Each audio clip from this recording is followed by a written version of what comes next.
Hi, I am Preethu Kolar. The visually impaired use Braille extensively for reading. Braille paper and printers, however, are expensive.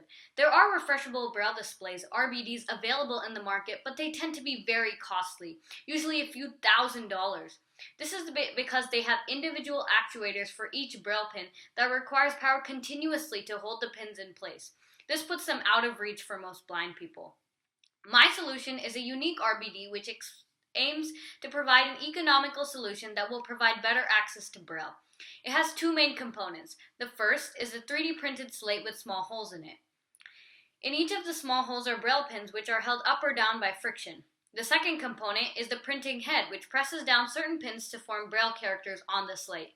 This approach drastically reduces the cost of RBDs because it does not use costly individual actuators to control the pins. Also, since it's refreshable, it's like having a computer display to read as opposed to having to print every page. My current prototype costs about $150, and this can be reduced further during mass production, which is significantly less than commercially available RBDs. Another part of my solution is that it can work without power after a page is printed since the Braille pins are held up by friction. This is important in developing countries because electricity can be unreliable. In addition, the amount of cells in a slate in my solution can easily be increased to a full page. Since there is full freedom in how the pins are arranged, you could also create a map or a picture by having a grid of pins as opposed to fixed cells. This is unique only to my RBD. I came up with this idea after talking to my grandmother, who volunteers at a Braille center in India.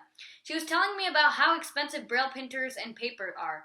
This got me thinking about how I could make something refreshable so that paper wouldn't be a problem, like a computer display for the blind.